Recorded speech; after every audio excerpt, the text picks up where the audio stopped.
오늘 본문 말씀 가운데 그 핵심, 오늘 본문의 중심이 되는 그런 말씀이 13절이 되겠습니다. 13절에 우리가 이것을 말하거니와 사람의 지혜에 가르친 말로 아니하고 오직 성령의 가르치신 것으로 하니 신령한 일은 신령한 것으로 분별하느니라.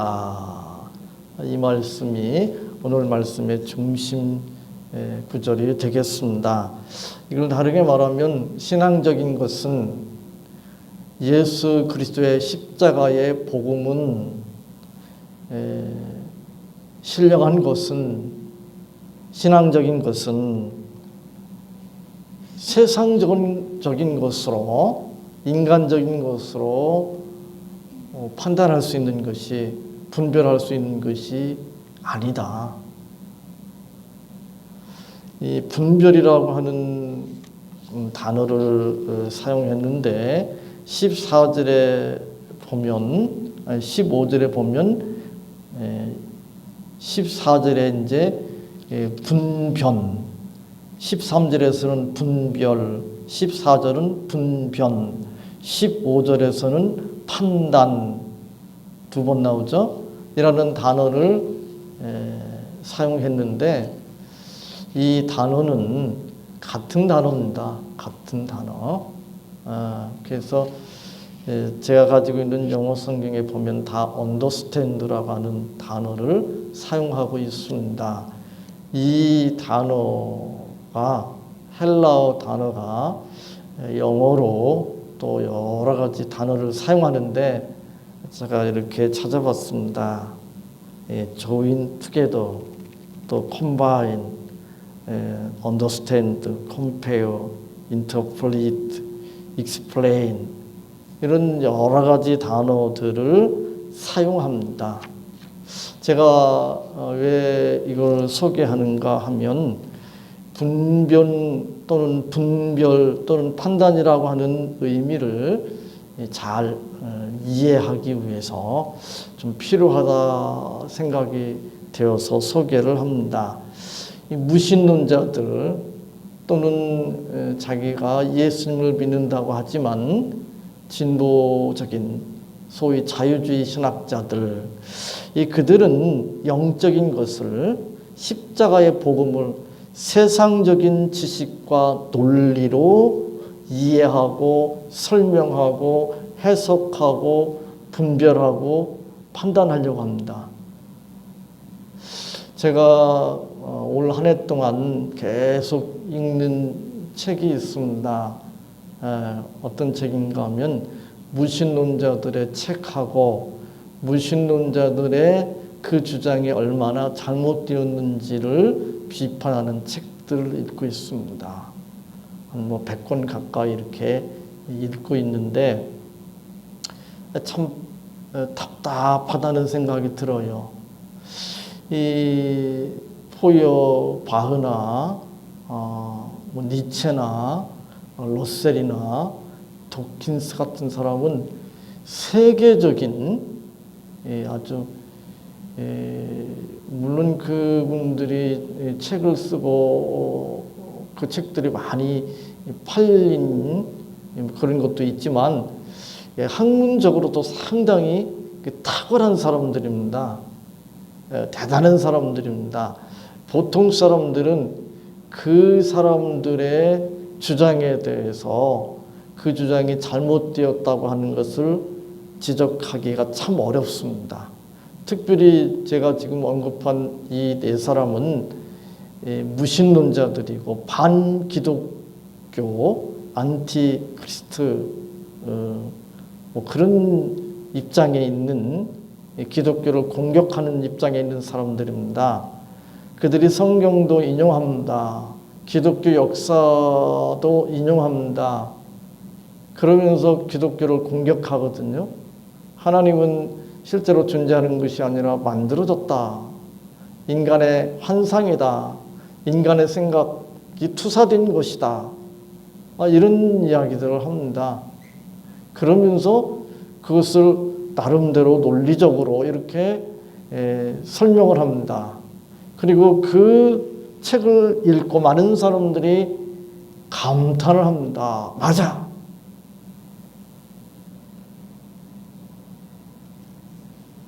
근데 제가 볼 때는 엉터리예요, 엉터리. 엉터리거든요. 근데 안 믿는 사람들은 그걸 읽고 감동을 받아요. 그리고 그걸 읽고 또 책을 써요. 제가 연초에 어떤 책을 읽었는데 그 책이 또 하필이면 대학 한참 후배가 썼더라고요.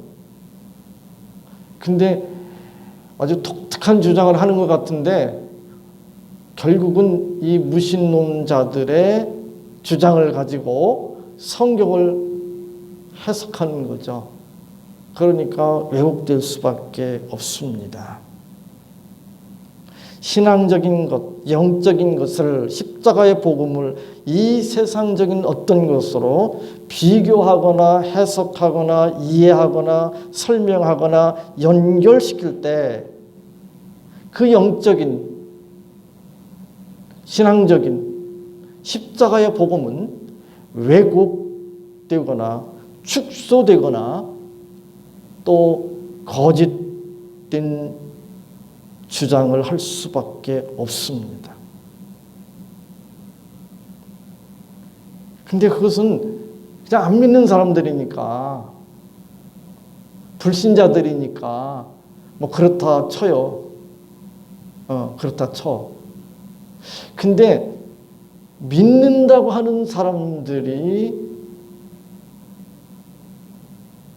믿는다고 할 뿐만 아니라 자기들이 신앙이 좋다고 생각하는 사람들 가운데서도 물론 하나님을 믿고 예수님께서 우리의 모든 죄를 대신 짊어지시고 십자가에 돌아가셨다고 하는 것을 믿음에도 불구하고 복음을, 신앙을, 영적인 것을 이 세상적인 것으로 이해하고 해석하고 또 전도할 때 그렇게 설교할 때 또는 성경을 가르칠 때 그런 식으로 설명하는 그런 사람들이 의외로 많습니다. 제 주변에도 많이 있습니다. 목사님들 가운데도 많습니다. 신학자들 가운데도 많아요. 너무너무 답답해요. 제가 예를 들면 이런 거예요. 구원받으면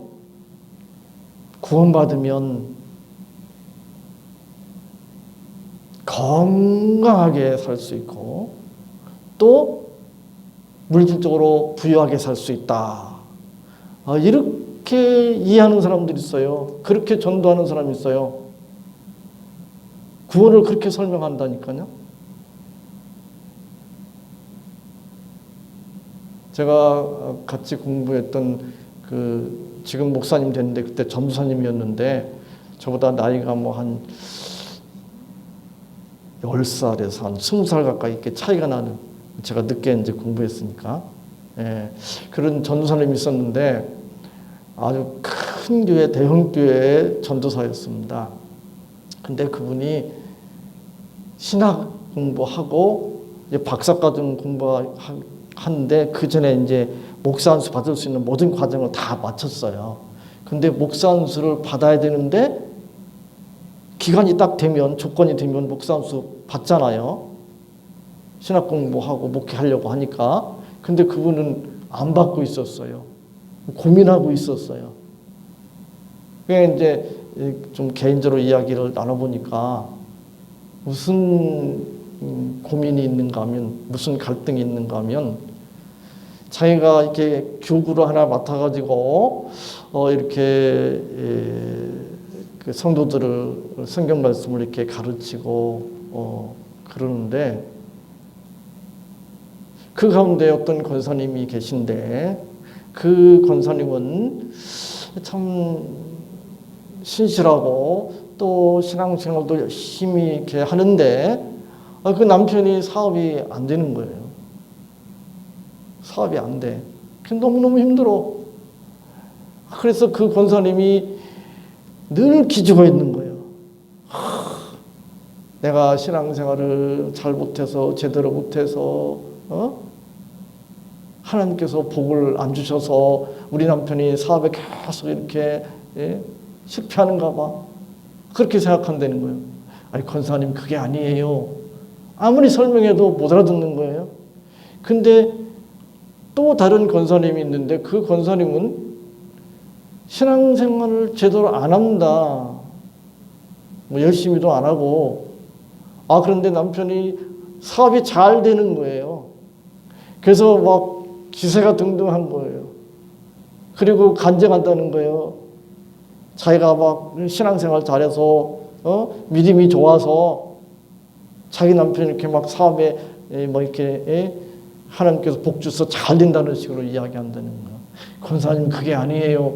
아무리 설명해도 못 알아듣는 거예요. 근데 이 전사님 고민은 뭐냐면 담임 목사님이 그렇게 설교를 하니까 그리고 그 교파는 다 그렇게 그런 신앙을 가지고 있으니까 자기 혼자 거기서 아무리 얘기해도 안 통하는 거예요. 근데 목구멍이 포도청이에요. 거기에서 신학 공부를 하고 그 교회에서 지금 이 전도사로 일을 하고 있으니까 자기가 그것을 부정하고 나오면 자기 가족들은 어떻게 돼요? 자기도 그렇고 자기 가족도 그렇고 아무 대책이 생계 대책이 없는 거예요. 그러니까 막 고민하면서 목사 안수를 받아야 될까 말아야 될까 여기서 나와야 되나 뭐 그렇게 고민하고 있더라고요. 근데 그 전사님은 결국은 거기서 목사 안수 받고 거기서 일하고 있습니다. 마음이 정말 아파요. 안타까워요. 그분은 제가 비난하거나 정죄를 하지도 않고 하고 싶지도 않고 저는 할 수도 없습니다. 왜냐하면 그 전사님뿐만 아니라 우리 모두도 나도 모르게 그렇게 생각할 수 있어요. 저도 기 안 죽으려고 막 이렇게 하는데 자꾸 기가 죽는 것 같아요. 뭐 20년 이상 목회를 했는데 좀 그러니까 제 주변에 목회를 훨씬 늦게 시작했는데도 뭐 1000명이다 뭐 100명이 넘었다 뭐 이런 후배들 보면 막 별 생각이 다 들고 그게 아닌데 이건 지금 변명이나 핑계가 아닙니다. 자꾸 그걸로 이야기하면 안 돼요. 물론 그 열심을 해서 이렇게 이렇게 뭔가 세상적으로 이렇게 좀 이룰 수도 있고 또 뭐 게으르고 그래서 안일해서 세상적인 겉모습이 이렇게 좀 시원치 않을 수 있습니다. 그것에 대해서는 우리가 이제 잘잘못을 이야기할 수는 있겠죠. 그러나 그것 자체를 가지고 뭐 신앙이 좋다든지 뭐 신앙적인 수준이 높다든지 이렇게 이야기하는 것은 잘못된 것입니다. 건강 가지고 물질적 풍요를 가지고 세상적인 성공을 가지고 구원받았는가 믿음이 좋은가 이런 것을 이야기할 수 없습니다. 누가 믿음이 좋은 사람일까? 많은 사람들은 윤리 도덕적으로 고상한 사람, 은사를 많이 받은 사람, 신비 체험을 많이 한 사람, 뭐 이런 사람은 신령하다고 그런 이야기를 하더라고요. 신령하다는 뜻은 성경에 어디에도 그런 건 없습니다. 성경 지식을 얼마나 많이 가졌는지, 교회에서 어떤 직분을 받았는가, 이런 거 가지고 그 사람이 구원받았는지, 믿음이 좋은지, 이런 걸 자꾸 이야기하려고 합니다. 성경적인 근거를 한번 대보세요. 없습니다. 그런 거. 그건 오늘 본문 말씀대로 잘못된 것입니다. 이런 태도를 가지고 신앙생활 했던 사람들이 누구예요? 고린도 교회 성도들입니다. 그런데 고린도 교회 성도들은 2000년 전에 고린도 교회에서만 있었던 것이 아니라 기독교 역사상 계속되고 있는 거예요. 오늘날도 그런 모습을 보이고 있습니다. 하나님의 사랑과 은혜를 얼마나 깊이 알고 구원의 은혜에 대한 감사와 감격과 기쁨이 얼마나 넘쳐나는가. 세상 사람들과는 얼마나 구별된 그런 삶을 사는가. 얼마나 자기를 낮추고 또 자기를 부인하고 자기 십자가를 지고 사느냐. 얼마나 이 세상의 인간적인 욕망들을 거부하고 거절하고 절제하고 하나님의 말씀을 따라 살아가는가. 이것이 그 사람이 구원받았는지 그 사람의 믿음이 좋은지를 보여주는 것이죠.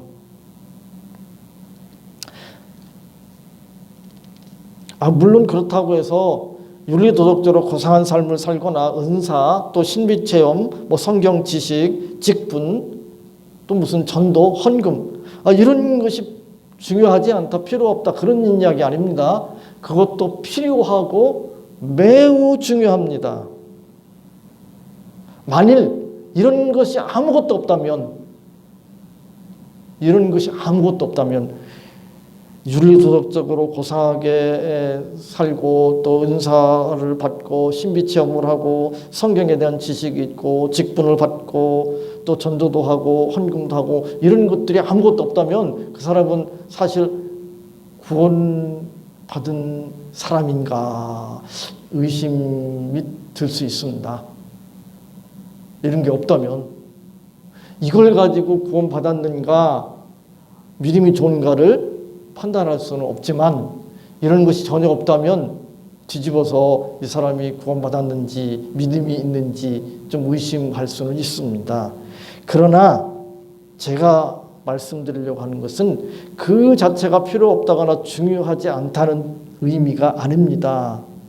이 모든 것이 자기의 우월감, 자기가 우월하다고 하는 그런 마음을 가지게 하는 것, 그리고 자기를 자랑하는 것으로 또 그것으로 다른 사람을 비난하고 정죄하는 것으로 이 모든 것들이 동원되고 있다면 그 사람은 아니에요. 믿음이 좋은 사람 아닙니다. 제대로 신앙생활하는 사람이 아니라는 거예요. 이 모든 것이 필요하고 중요한데 이것이 자기의 어떤 종교적인 만족이나 어떤 욕구나 자기 체면이나 자기 자랑이나 우월감이나 교만으로 가고 있다면 그건 위험한 거예요. 그건 잘못된 것이라고 말해도 과언이 아닙니다. 이 사람을 성경에서는 오늘 본문에 보면 육에 속한 사람이다 이런 표현을 쓰고 있습니다. 오늘 본문에 보면 세상의 지혜로는 사람의 지혜로는 신앙적인 것, 영적인 것, 신령한 것을 알 수가 없다고 이렇게 말씀하고 있습니다. 오직 구원받아서 성령이 임한, 그래서 성령께서 성경 말씀을 통해서 우리에게 가르쳐 주시고 우리를 인도해 주시는 그런 사람만이 십자가의 복음을 제대로 알 수가 있습니다.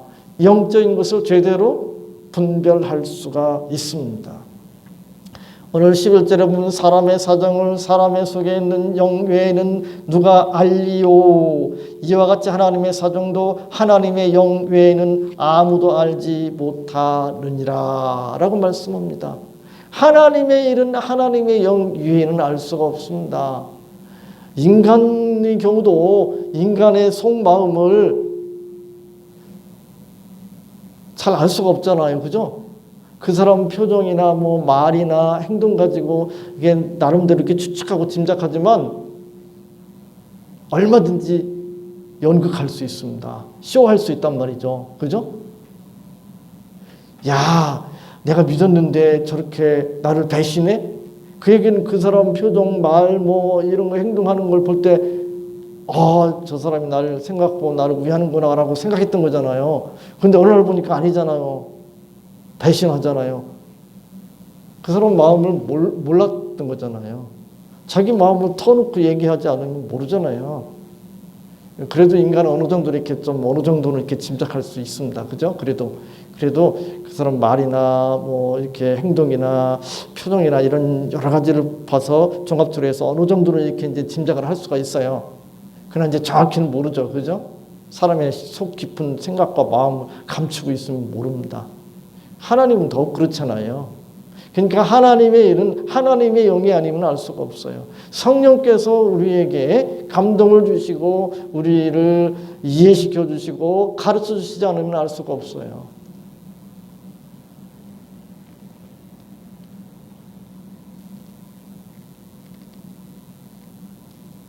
하나님께서 성경을 통해서 계시해 주시지 않으면, 성령께서 내 안에 계셔서 깨우쳐 주시지 않으면 영적인 것은 알 수가 없습니다. 그가 교회 다니고 교회에서 열심히 여러 가지 활동을 할 수는 있습니다. 그러나 영적으로는 시각장애인이죠. 코로나 바이러스 때문에 그 목회자들과 또 신학자들과 교인들이 이렇게 여러 가지 갈등, 대립이 일어나고 있거든요. 그 중에 대면 예배, 비대면 예배 이것 때문에 막 갈등을 겪고 있거든요. 그리고 이 예배에 대해서 이 비대면 예배라고는 말을 만들었지만 그걸로 이 공적인 예배를 대신할 수 없다. 그래서 힘들고 어렵지만 정부에서 막 자꾸 이렇게 막고 그래도 예배를 자꾸 드리려고 하고 그래서 또 불상사가 벌어지기도 하죠. 감염병 감염되는 사람도 생기기도 하고 그래도 예배 드려야 된다 그러니까 난리가 치는 거예요. 나도 집사지만 나도 교회 다니지만 그러면서 막 그 비난하잖아요. 그리고 무슨 아주 안 믿는 사람들은 이 교회에서 돈에 눈이 멀어가지고 돈 때문에 그런다는 등 별 아주 입에 담지 못할 그런 얘기들을 합니다. 근데 안 믿는 사람들이 그렇게 얘기하는 건 그냥 그렇다고 치는데 이제 자기가 믿는다는데 자기가 목사라는데 자기가 신학대학 교수라는데 그런 소리 하는 사람들을 보면 정말 가슴이 아프거든요. 그 세상적인 거 갖고 지금 그러는 거잖아요. 세상적인 거 가지고. 그거 아닙니다.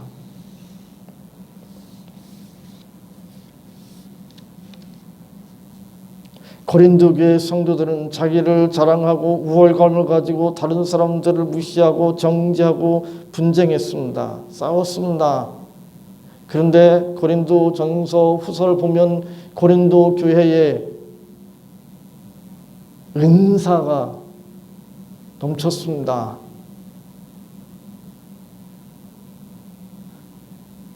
성경에 대한 지식도 있었습니다. 열심도 있었습니다. 그런데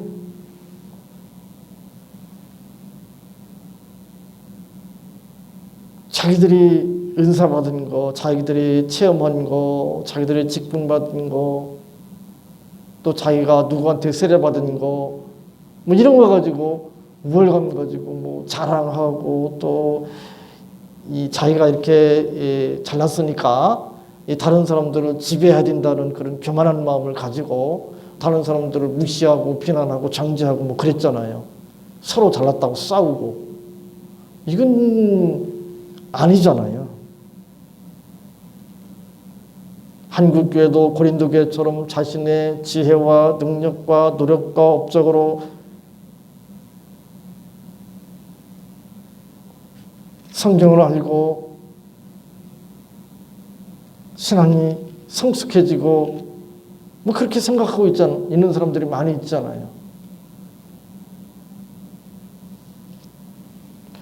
은사와 신비 체험과 공로와 노력, 성경을 아는 것과 직분을 받은 것, 이 모든 것들로 인하여 자기가 신령하고 수준 높은 경지에 올랐다고 생각한다면 잘못된 것입니다. 자신의 모든 정열과 노력과 수고와 소원과 욕심과 싸움을 은사를 받고 신비 체험을 하고 공로를 쌓고 성경을 알고 직분을 받는 것으로 동원하잖아요.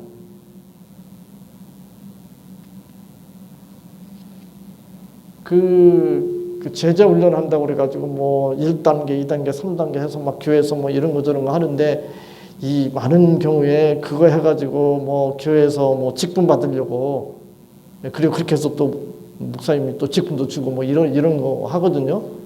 그 참 제자 훈련하고 성경 공부하고 무슨 이 신앙 훈련하는 건 좋은데 그게 그쪽으로 동원되면 곤란한 거잖아요. 그죠?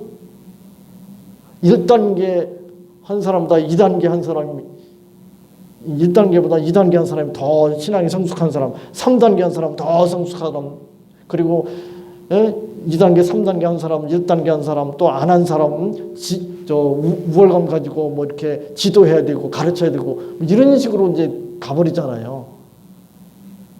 이게 안 되는 거, 그렇게 하면 안 되는 거죠. 신앙의 모든 정열과 열심, 노력과 수고, 싸움, 그것이 무엇을 위해서 동원되어야 되는가? 자기를 부인하고 낮추고 십자가를 지는 것으로 하나님을 깊이 알고 세상을 거스르고 하나님을 순종하는 것으로 가야 합니다. 그것이 은사를 받고 신비 체험을 하고 무슨 공로를 쌓고 성경을 지식적으로 알고 또 직분을 받는 것으로 동원되면 안 됩니다. 많은 교회에 그렇게 잘못 가고 있는 것을 볼 수가 있습니다. 그것은 영적인 것은 영적인 것으로 분별해야 된다고 하는 것을 제대로 모르고 망각해서 하는 잘못된 신앙입니다. 오늘 이 본문 말씀을 통해서 우리는 그런 잘못에, 그런 오해에 빠지지 않도록, 그리고 그런 오해, 잘못에 빠진 사람들을 우리가 긍휼히 여기고 안타깝게 여기고 그들을 이렇게 바르게 신앙생활할 수 있도록 이렇게 돕고 또 섬기는 그런 삶을 살아야 되겠습니다.